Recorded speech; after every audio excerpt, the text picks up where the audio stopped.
Hey Tammy, did you know? Whoa, wait, what are you doing? Oh, hey, Joy, I'm jiggling my mouse so my computer doesn't go to sleep. Do you know how annoying it is to have to put in my password so many times a day? I'm over it. So I keep the mouse moving so my computer doesn't go to sleep. I really don't think you should be doing that. You know, it's part of our security protocol that our devices have password protection on them to prevent cyber attacks from hackers. What? Nobody's going to hack me. I don't have any useful information. It's not like I work in accounting or something. I don't have client information on my computer. What could they possibly get? Safety trainings? Everything.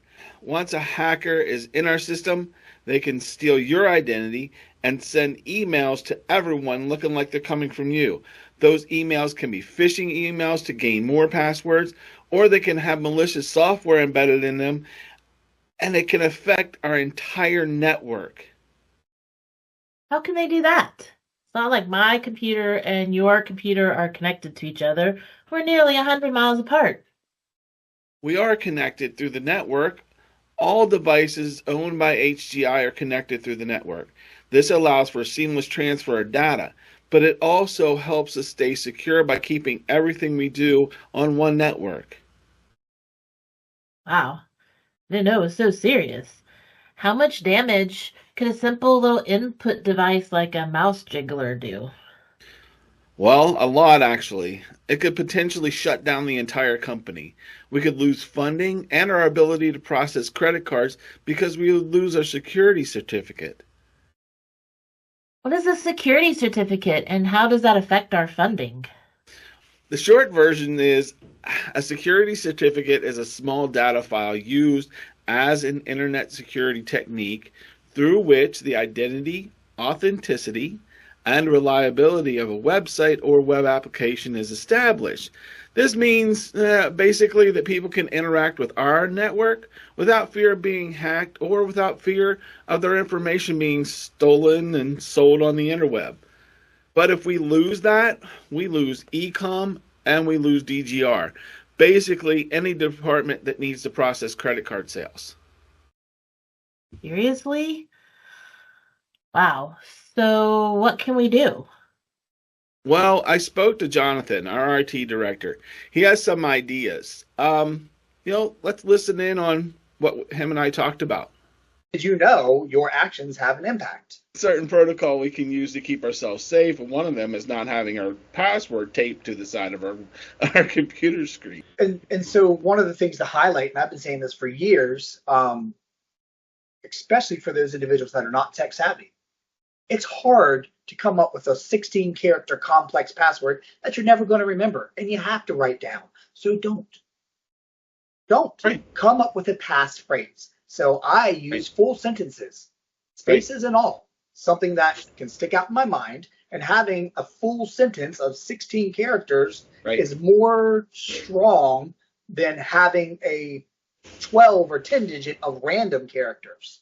right. So the more characters you add on, the more complex it is, the harder it is for programs to crack that password. So having that long passphrase that's something easy to remember and is a sentence is actually more secure than having some random small one that you're going to have to write down to be able to remember anyways. So if I'm using a USB dongle, whatever you want to call it, to make my computer think that my mouse is constantly moving so it doesn't go to sleep, um, could there possibly be malware, infectious 100%. ware, stuff like that? 100%. Okay, 100%. So individuals that are getting these mouse jigglers, they're not coming from manufacturers like Logitech or Microsoft or these large brand. They're often coming from Amazon, being shipped in from overseas where we already have a threat, and more so, in order to jiggle the mouse, it's using a very specific type of interface called a human input device. So that is the exact same type of interface that hackers use to inject keystrokes, right? So not only could it be moving your mouse, it could be running a script in the background that happens so quickly on your screen you never even notice it.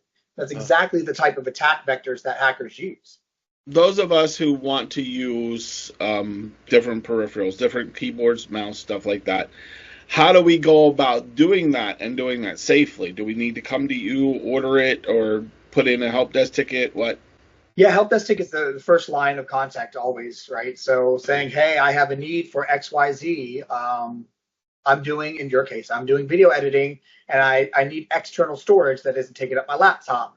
Then we can have that conversation, figure out how much storage you need, get a reputable device that we know is coming from a secure location, doesn't include these potential risk, and procure it.